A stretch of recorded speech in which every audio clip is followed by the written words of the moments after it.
Hello and welcome back. Join us on our adventure to Dartmouth and Dittisham.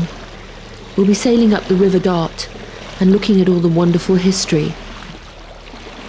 So I hope you enjoy the trip and Neil's spectacular photography.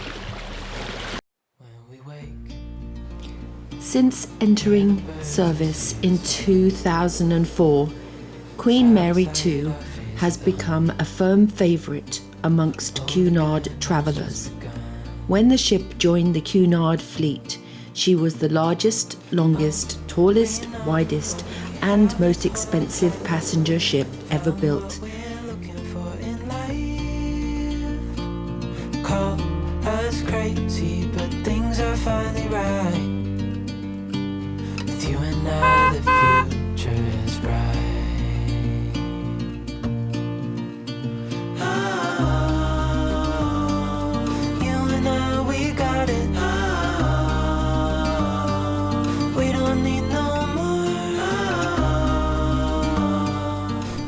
We stopped to help a fellow traveller who had broken down. If you're going to break down, pick a lumpy, rolly spot off a headland. Hear the crickets, see the moon. Side by side, fenders out and warp supplied. No limit to what we can do.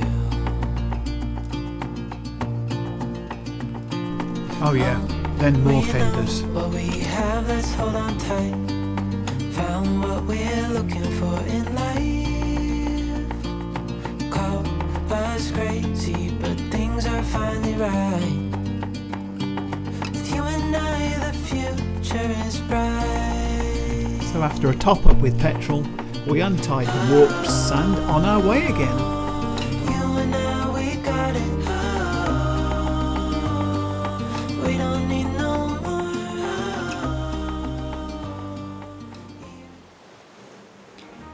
The entrance to Dartmouth was always the River Dart, its long estuary sheltered by a steep valley with a narrow exit to the sea was an ideal, safe port for seagoing trade. By the mid-12th century, Dartmouth was a wealthy, thriving place. Here is Dartmouth Castle. It was eventually completed in 1491, the year Henry VIII was born. In 1336, tension between England and France turned into open conflict that began the 100 Years' War. In 1388, Richard II ordered the defence of Dartmouth, including the laying of a massive iron chain across the River Dart to stop marauding ships getting through.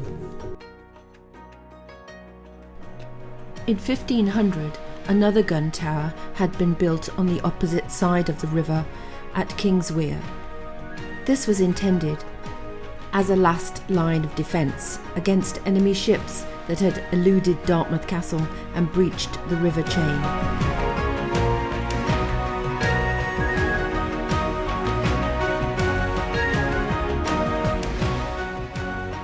A short distance upstream, in an echo of the old river chain, the Royal Navy laid a floating steel mesh net hanging to the riverbed to prevent enemy ships and submarines entering the harbour.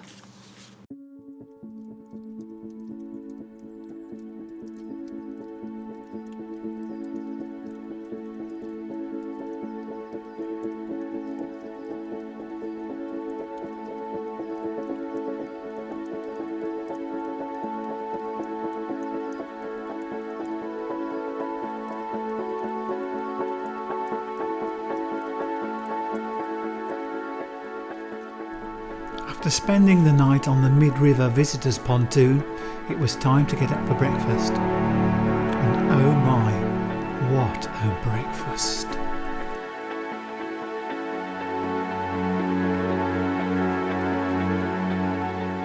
So, what do sailors have for breakfast?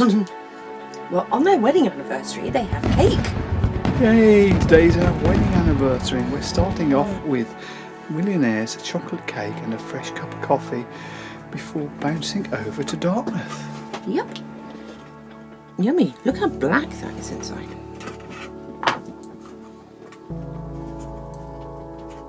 I'd like to say I made that myself, but we know I'd be lying.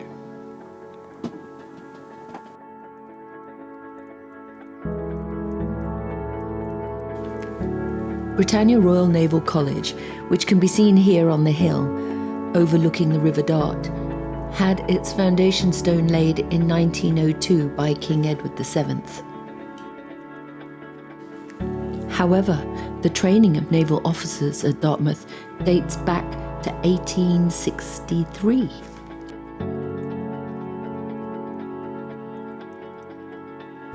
Eventually, we head upriver towards Dittisham.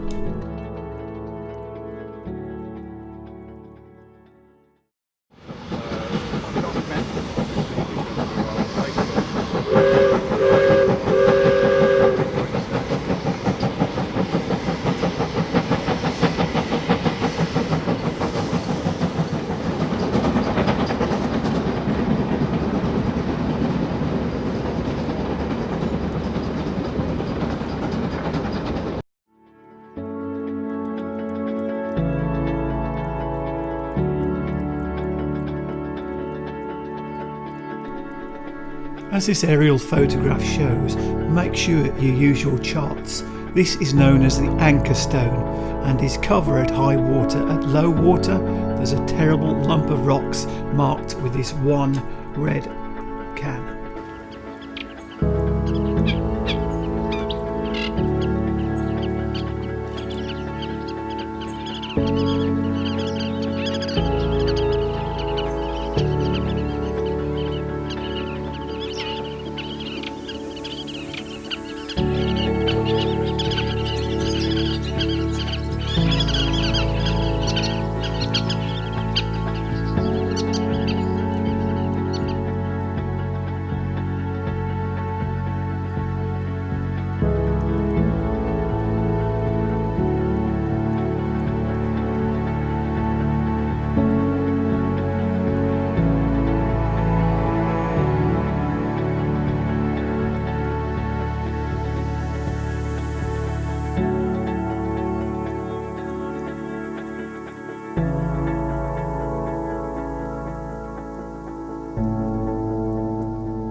Well, thank you for joining us.